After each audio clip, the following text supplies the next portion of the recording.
Shiro, hello. Design is very subjective. What looks good to one person might not look good to someone else.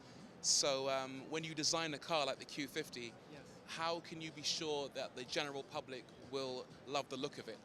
Well, as you are right. I think it's design is very subject, like the human being. You have some people like some people, some people don't like it. I know it's very natural, and but at least we want to be has our own character.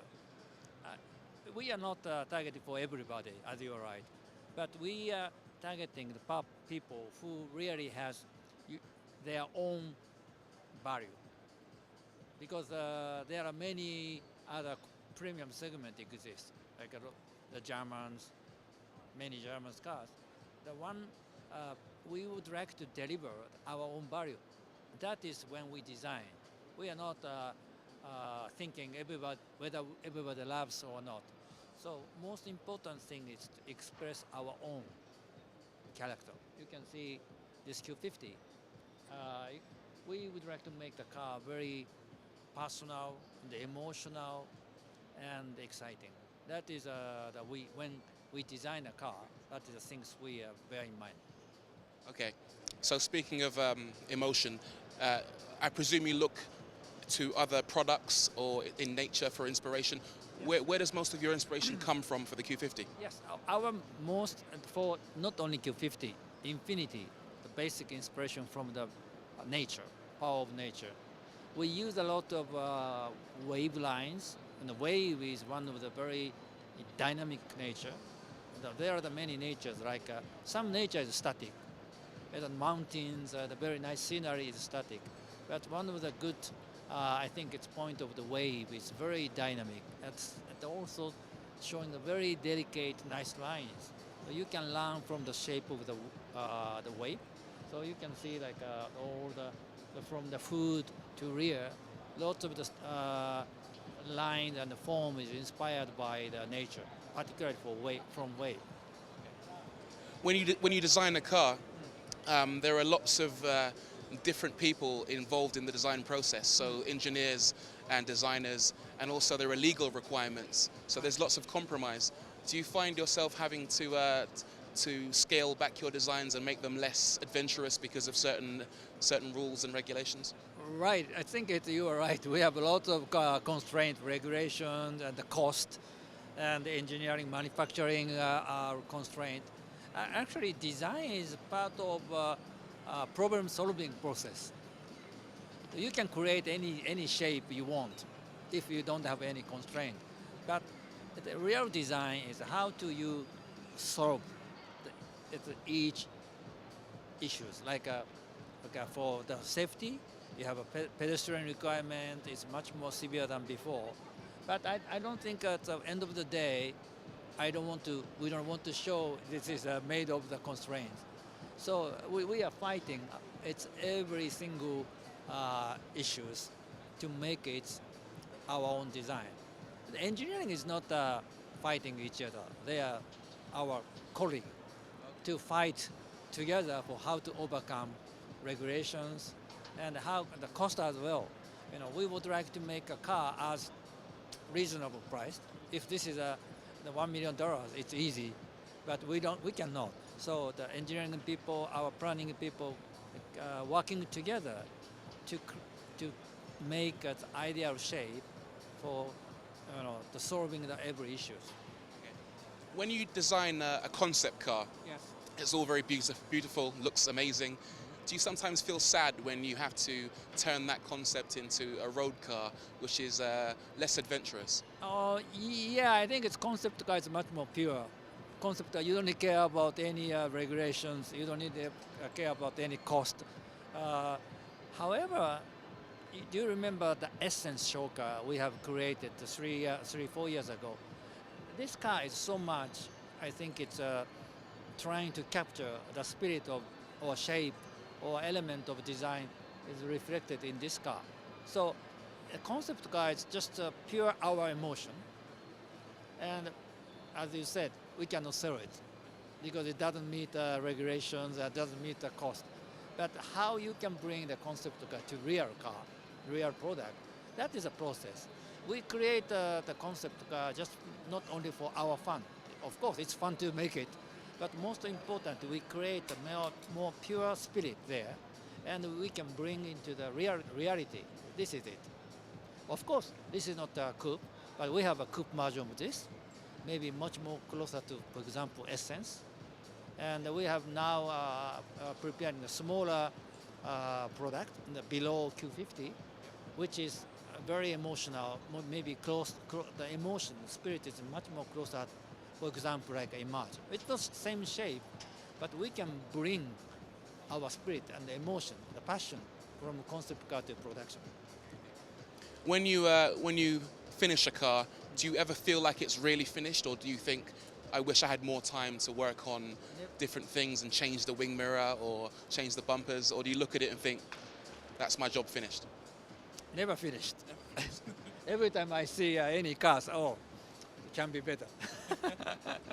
So with the Q50, what would be the one thing you would tweak now if you had maybe a couple more months to change something? I should not say, because this I have to say this is perfect. Maybe I can talk to you later. Off camera. Okay, cool. So Infiniti is a brand that focuses on performance. Yes. When you design the car, how much consideration do you have to have for performance, and what kind of things do you have to incorporate into the design to help facilitate that performance? I think it's first of all, it's a proportion of the car. I think one thing we made a lot of effort to make this Q50 is a very nice looking car. It's a proportion. And you can see this is a very roomy sedan. Maybe if you sit down in the rear and the front, you feel a very roomy space. But from outside, I think it's car looks nicely proportioned. It's not big car, but it's wide and low. And how you balance the roominess or real utility and performance look. I think we made a very optimize the balance of exterior performance look and real interior roominess and utility. So this is a sedan. We cannot compromise too much visibility, entry and exit, the roominess inside. But at the same time, we say this is a performance sporty sedan. So we want to keep it very nice stance, like a side tires and all the look, position of the tires, window screens. That kind of things is very essential to express performance. Throughout the entire Infiniti range, what's the car you're most proud of in terms of the look? Well, I think it's one of the strong product from Infiniti is FX. So it will be named the QX70 soon. I think because this is a very unique positioning. It's a crossover SUV, very sporty. When we introduced 10 years ago, there was nothing like this in the car industry. Now you can see quite few something like this, very sporty, very dynamic. I think I'm very like this car because we have created the segment. So I think it's for me is creating new category or creating a new product is. I think it's because we are young brands. We are not a long history of the Infinitis. So I think it's one of the advantage of us. We can do much more freely than other brand. So this is one of the example. And the other one is coming very soon. Very small, like a compact crossover sporty one. This is another new category busting. But I really want to bring Infiniti, give the impression we are innovating the product. But this is sedan. It's very nice sedan. But it has to be sedan, must be sedan, because sedan. Customer is looking for sedan. Yeah. But we create a sedan very strong, like a performance, nice looking. At the same time, we creating like a QFX is a very unique category. So I think that's Q is more traditional. Okay, Q50 is a sedan, and Q 60 will be the coupe. It's really very strong product within the existing category. But QX side, it's much free. We can bring a new one. So I think I want to balance the Q series and the QX series. Okay. I'll ask you a very personal question now. Yeah. If you could redesign any car in the world, what car would it be and why? Any car from history. Oh, in the history, it's a very difficult question.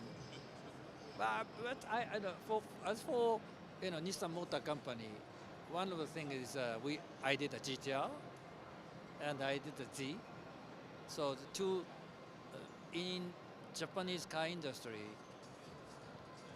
one of the most, has a long heritage because most of the Japanese car doesn't have such a long heritage. But Z is, I think, at the fifth, sixth generation. The GTR is the fifth, sixth generation. It's always been creating the heritage. And I think, of course, I can design anything more Italian or British or American. But to me, it's more because I am Japanese. So I'd like to bring the Japanese heritage to today. So actually, I was very happy to redesign the Z, redesign the GTR. All right. Well, thank you. I do Italian or British or whatever. Yeah, I'd love to see a Japanese take on an American muscle car, or maybe an Italian sports car, just to see what you could come up with. Yeah, I like lots of. In my generation, I like lots of 1960s. 60s Italian like a Ferrari, and 96s Americans. Like for example, I really love the Cobra. Cobra is a very nice car, very brutal, straight, very American macho. So on that subject, then, give me your top 3 best looking cars of all time. Best 3 look. Well, I think it's hard to say just, but if I go back to much more old,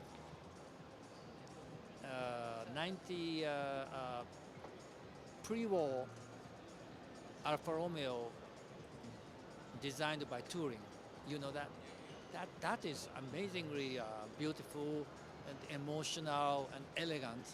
I have got lots of inspiration because Alfa Romeo after post-war is becoming more normal. It's not special design. It's very nice, but more mass production. Yeah. But pre-war is a very carroteria, really nice, delicate, yet modern. I really respect pre-war Alfa Romeo done by Touring. And 2 more. Well, 96 it's Pininfarina. And maybe the last one, 96 GM. Like Bill Mitchell era. Yeah. Chevrolet Corvette Stingray. What do you think? Yeah, it's the Mach Shack. It's a very nice. Yeah, it's very bit flamboyant. It's a very maybe a little bit excessive, but really feel America. That's my favorite car, so I'm glad we agree on that. Okay. All right, thanks very much, Shiro. Very nice meeting you. You too.